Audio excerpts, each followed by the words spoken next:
A Washington, D.C. bar's liquor license remains suspended for breaking COVID mandates, even though those rules are being lifted next week. The big board the big board's name. It's had its license suspended earlier this month, and it's unclear if the punishment will be dropped when masks are no longer required, starting March 1st. Eric Flannery is very curious about this. He's co-owner of Big Board Restaurant in Washington, D.C., joining us alongside his lawyer, Robert Alt. How long have you been shut down, Eric? We've been shut down since February 3rd, but our liquor license was removed on January 28th. So it was a slow process in between. So about 2.5 weeks now. You feel like you're targeted? I think most certainly because we said something, they were coming in to look at our restaurant and paying particular attention to us. And when you said something, you basically said, don't wear masks, come on in here, grab a beer. I just said everybody's welcome. It's nothing controversial. It's just what every bar and restaurant in the United States should be doing, welcoming everybody. So, Robert, I know how these boards can be, no pun intended. Do you believe that on March 1st it's back to business for Eric? Well, right now we're trying to convince them to raise the restrictions and let him open immediately. It makes no sense. Every other restaurant, as best as I can tell in D.C., is able to operate, and they're no longer checking for vaccine records, and yet the big board is forced to be closed. Where's your case? Where's your case? Are you testing the mayor, even if she had the power to do this to begin with? Are you going to test the mandates as if there's too much control over business? What's your point of operation? So I mean, really, I think the issue here is this. The emergency orders have been dragging on now for 2 years. 2 years. That's not an emergency. That's as long as a full term of Congress. So what we're doing right now, we're trying to persuade the alphabet soup agencies to go ahead and reinstate his licenses.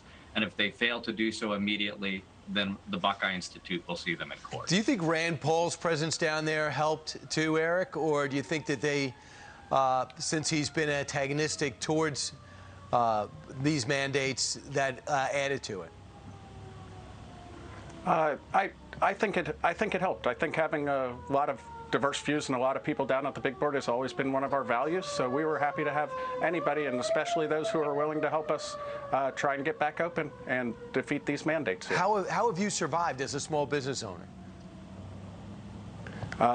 For me, I just got up and went to work every day. And by every day, I mean every day. I just got up and kept on going to work. And because we're in such a great neighborhood and I have such great neighbors, they came down, and it was overwhelming at times how many people would just come down and order takeout food for us or come in when we were limited capacity. It was really, really unbelievable. And what about since February, when you've been shut down? Since February, we've been surviving on my paycheck and with some money that I've saved and with some generous donations from the people all around the world on Give, Send, Go and GoFundMe. It's been, once again, overwhelming. I wish I had a better word. Well, it's great because people know what it's like to try to keep a business going when you're working against the government. It's hard enough dealing with inflation, getting customers in, making people secure. You just want to be able to make a living, and this mayor has cracked down on you, and it seems personal. I don't personally know the mayor, but I'll tell you it has been a lot of people. When they visit your restaurant 15 times in a 15-day stretch, that takes a lot of energy and effort. And I mean, it takes me an hour to get over to the agency just to file paperwork. It's a lot. And gotcha. I'm upset. I get it. Robert, make sure your game plan is good. He's got to get back in business. Make sure he's allowed to work March 1st, please. Eric Flannery and Robert Alt, thanks so much. And help this guy and help Eric out. Thank you very much for having us on. Go over to GoFundMe and go help him out. Meanwhile, still ahead on this show, car experts